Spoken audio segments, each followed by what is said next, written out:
Hey science lovers, welcome to Bio with Fish. So today we are going to start another unit that is genetics. तो आज हम सबसे पहले बात करेंगे जेनेटिक के फर्स्ट चैप्टर की that is principle of inheritance and variation. Principle of inheritance and variation में भी आज हम किसकी बात करेंगे, सिर्फ बेसिक टर्म्स के बारे में जो इस चैप्टर में यूज होने वाली है। तो सबसे पहले हम जेनेटिक्स की बात करते हैं तो हम बात करेंगे जीन्स की। जेनेटिक्स का मतलब ये क्या होता है, स्टडी ऑफ जीन्स। अब जीन्स क्या होते हैं, DNA sequence that codes for functional products. ठीक है, अब जीन्स आगे क्या बनता है, डीएनए बनता है, और डीएनए आगे क्या बनाता है, फंक्शनल प्रोडक्ट्स बनाता है लाइक आरएनए एंड प्रोटीन्स। ठीक है, उसके बाद हम बात करते हैं करेक्टर, ट्रेट और एलील के बारे में। ठीक है, अब हमें पता है इस चैप्टर में हम पढ़ेंगे सिर्फ मेंडल के बारे में। सबसे पहले मेंडल जिसने क्या किया था, पी प्लांट पे एक्सपेरिमेंट किया था, जिसको हम बोलते हैं father of genetics. Father of genetics हमारा कौन है, दैट इज मेंडल, ग्रीगर मेंडल। ठीक है, और एक जेनेटिक्स टर्म इन एक्चुअल दी किसने थी, that is William Bateson. William Bateson ने टर्म दी थी जेनेटिक्स, बट फादर जेनेटिक्स का कौन है, मेंडल, क्योंकि इसने क्या किया था, एक्सपेरिमेंट्स। अब मान लो पी में हम बात करें कि मैंने बात करनी है प्लांट की हाइट के बारे में। तो जो प्लांट की हाइट है वो क्या है, कैरेक्टर है एक, उसकी हाइट की बात कर रहे हैं। अब उसमें ट्रेट क्या है कि या तो वो क्या है, टॉल है, और या फिर क्या है, ड्वार्फ है। या तो प्लांट क्या है, बड़ा है, या प्लांट क्या है, छोटा है। अब अलील क्या है, जिससे हम उस चीज को रिप्रेजेंट कर रहे हैं, capital T and small T. ये बता रहा है ड्वार्फ है, ये क्या बता रहा है, टॉल है।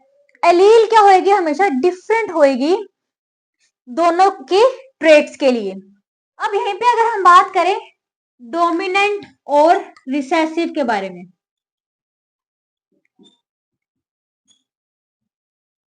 डोमिनेंट और रिसेसिव क्या होता है, जो चीज खुद को हाईलाइट करती है, रिप्रेजेंट करती है, उसको हम बोलते हैं डोमिनेंट। तो हमेशा जो कैपिटल होएगा वो हम रिप्रेजेंट करते हैं डोमिनेंट के लिए, और जो स्मॉल होएगा वो हम रिप्रेजेंट करते हैं रिसेसिव। रिसेसिव करेक्टर मतलब दो करेक्टर्स, एक है डोमिनेंट, एक है रिसेसिव। जो खुद को हाईलाइट कर रहा है, रिप्रेजेंट कर रहा है, उसको हम बोलते हैं डोमिनेंट करेक्टर। जो करेक्टर खुद को रिप्रेजेंट नहीं कर पाता, एक्सप्रेस नहीं कर पाता, दब जाता है डोमिनेंट की वजह से, उसको हम क्या बोलते हैं, रिसेसिव करेक्टर। अब यहाँ पे डोमिनेंट टी है और रिसेसिव स्मॉल टी है। जब तक दोनों एलील सेम है वो खुद का करेक्टर क्या कर रहे हैं, रिप्रेजेंट। पर जब मैंने क्या किया, दोनों को ब्रीड करवाया, मेरे पास एक नया करेक्टर आया। ठीक है, अब इसमें क्या है, कैपिटल टी एक स्मॉल टी है। इस केस के अंदर हमें क्या है, डोमिनेंट वाला रिप्रेजेंट करेगा, इसको हम बोलते हैं हाइब्रिड। बट कैपिटल टी क्या करेगा, इसको दबाएगा, प्रेस कर देगा और खुद को एक्सप्रेस करेगा। अब जो हम रिप्रेजेंट कर रहे हैं सेम अल्फाबेट से, स्मॉल स्मॉल कैपिटल कैपिटल, जब दोनों सेम है उसको हम बोलते हैं होमोजाइगस, और जब दोनों डिफरेंट है उसको हम बोलते हैं हेट्रोजाइगस। ठीक है, अब यहाँ पे हमारे term character, trait, allele, dominant, recessive, homozygous, heterozygous, सारी टर्म्स क्या है, एक ही एग्जैक्ट फ्रेज में क्लियर हो गई है। अब हम अगर बात करें नेक्स्ट हमारी, अब हमने ये क्या किया कि मान लो एक पेरेंट क्या था, टॉल था, एक पेरेंट क्या था, ड्वार्फ था। जब हमने दोनों का क्रॉस बनाया, दोनों को ब्रीड करवाया, तो हमारे पास क्या है, ये जो जनरेशन आती है इसको बोलते हैं F1 generation, first filial.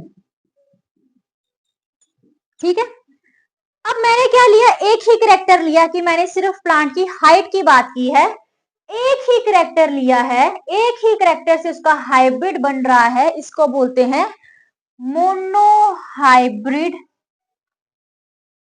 Cross.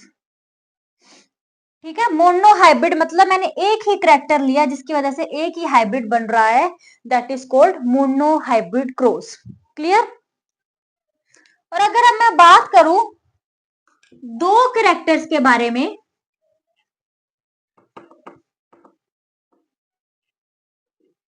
Like अभी मैंने क्या लिया है, प्लांट की सिर्फ हाइट ली है। अगर अब मैं बात करूं कि मेरे जो सीड्स थे, एक तो क्या थे, राउंड थे, और एक क्या थे, रिंकल्ड थे। और दूसरी तरफ अगर मैं बात करूं कि सीड क्या थे, येलो थे और ग्रीन थे। राउंड के लिए हम लेंगे आर, येलो के लिए वाई। अब मैं रिंकल के लिए डब्ल्यू और ग्रीन के लिए जी नहीं लूंगी, क्यों? क्योंकि जो डोमिनेंट वाले करेक्टर हैं उसी का ही मैं क्या है, स्मॉल अल्फाबेट्स यूज करूंगी।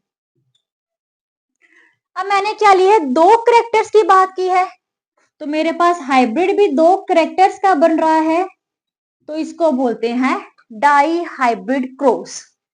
कि मैंने दो करेक्टर की बात की थी, दोनों करेक्टर को मैंने क्या किया है, क्रॉस किया है, उसका जो हाइब्रिड बना है दैट इज, ये पूरा क्या है, डाई हाइब्रिड क्रॉस।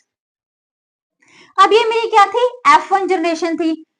इसी को जब मैं सेम के साथ ब्रीड करवाऊंगी, क्रॉस करवाऊंगी, जिसको क्या बोलते हैं, सेल्फिंग बोलते हैं, कि मैं जब इसकी सेल्फिंग करवा रही हूं तो मेरे पास जो नेक्स्ट जनरेशन आएगी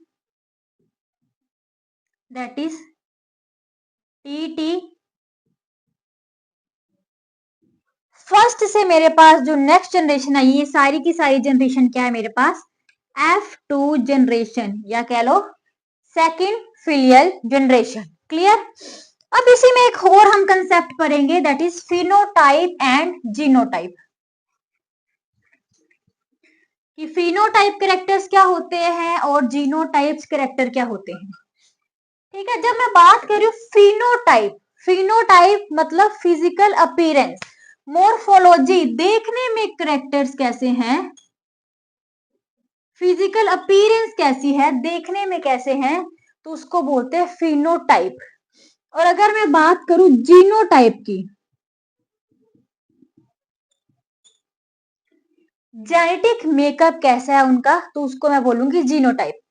अगर मैं इस क्रॉस की बात करूं, ये क्या है, कैपिटल टी, कैपिटल टी मतलब क्या था, टॉल, कैपिटल टी और स्मॉल टी, हाईलाइट खुद को कौन करेगा, कैपिटल वाला, तो ये भी क्या है, टॉल। सेम इसमें भी क्या है, टॉल, और ये दोनों स्मॉल है तो ये क्या है, ड्वार्फ। अब मैं फिनोटाइप की बात करूं, मेरा कैरेक्टर देखने में कैसा है, तीन टॉल है और एक क्या है, ड्वार्फ, तो मैं क्या बोलूंगी, मेरे पास क्या है, तीन टॉल थे और एक ड्वार्फ था, देखने में मेरे कैरेक्टर ऐसे थे। बट अगर मैं जीनोटाइप की बात करूं, उसके जीन्स कैसे हैं, ये क्या है, प्योर टॉल है। ठीक है, मेरे पास क्या है, प्योर टॉल है। अब ये दोनों सेम है तो मैं इसको क्या बोलूंगी, ये मेरा क्या है, हाइब्रिड करेक्टर है, हाइब्रिड टॉल है। और ये मेरे पास क्या है, ड्वार्फ है। देखने में मेरे पास तीन तरह के जीन थे दैट इज 1:2:1।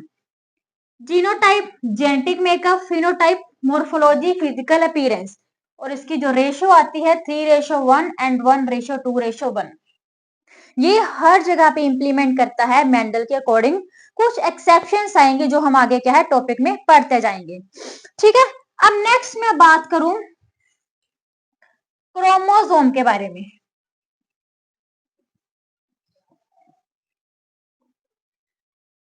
ठीक है, क्रोमोसोम क्रोमैटिन मटेरियल से जो बनेगा, जो मेरी जेनेटिक इंफॉर्मेशन कैरी करेगा। ठीक है, क्रोमोसोम। अगर मैं बात करूं, इसको हम क्या बोलते हैं, टेट्राड बोलते हैं। ये क्या होती है, उसकी आर्म्स होती हैं। अब एक ही क्रोमोसोम की आर्म्स है तो इसको हम क्या बोलते हैं, सिस्टर क्रोमैटिड्स। क्लियर। और अगर मैं दूसरा क्रोमोसोम लूं, दो क्रोमोसोम की डिफरेंट आंसर, जिसको क्या बोलते हैं, नॉन सिस्टर क्रोमैटिड्स। क्लियर। अब अगर मेरा क्रोमोसोम है, यहाँ पे मेरे ए जीन पड़ा है, यहाँ पे मेरे ए जीन पड़ा है, यहाँ पे मेरे बी जीन है, तो यहाँ पे मेरा बी जीन है। जो क्रोमोसोम देखने में, शेप में, साइज में, जीन्स में सेम होते हैं, उनको हम क्या बोलते हैं, होमोलोगस क्रोमोसोम। और जो क्रोमोसोम मेरे क्या है, थोड़े डिफरेंट होंगे,